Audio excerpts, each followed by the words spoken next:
بسم الله الرحمن الرحیم. السلام علیکم کتونکو. کاشف عارف یم. دا وخت نوخار کې موجود یم. دلته د پاکستان تحریک انصاف پارلیمنټریان لخوا اولنۍ جلسه ده.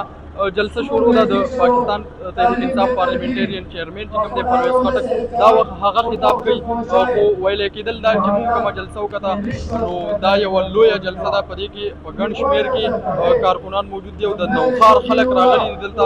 بل خوا دا هم ویل کېدل چې دغه یو خو دا د پاکستان تحریک انصاف پارلیمنټریان اولنۍ جلسه ده نو دا جلسه د پاکستان تحریک انصاف پارلیمنټریان د مستقبل جلسه ګڼل کېده.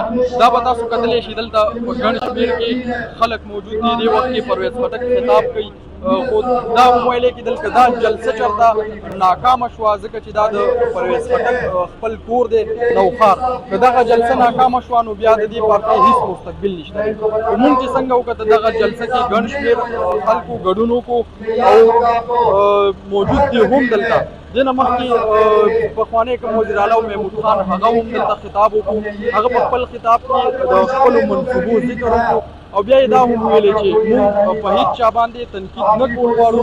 موږ صرف دې دپاره راغلي یو چې خپله چې کومه زموږ منشور دی هغه تاسو ته بیان کړو. پرویز خټک چې کوم خطاب کوي د پاکستان تحریک انصاف پارلیمنټریان چیرمن چې کوم دی هغه هم دا وایي چې عمران خان به ډېر په غرور سره ویل چې د چا د تګ نه ما باندې هېڅ فرق نه کوي. ولې چې اوس هغه دا په ښکاره کړه چې عمران خان د غرور ختم شو او د نوخار د هغه د لاس نه ووت.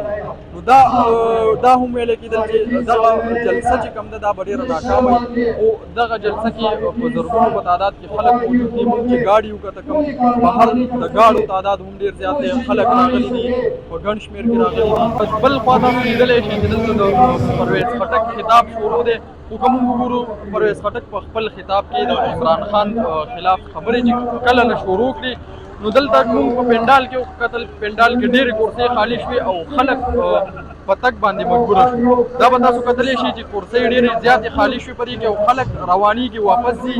وجه څه ده؟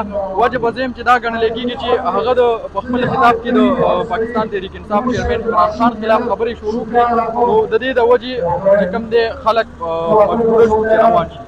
بل خوا پرویز خټک چې کوم خطاب کې وایي هغه وایي چې زه په خپل مونږ به هغه څه کوو چې په کوم منشور کې زه تاسو ته وایم.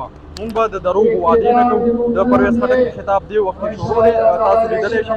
نور تفصیل به تاسو سره شریکوو.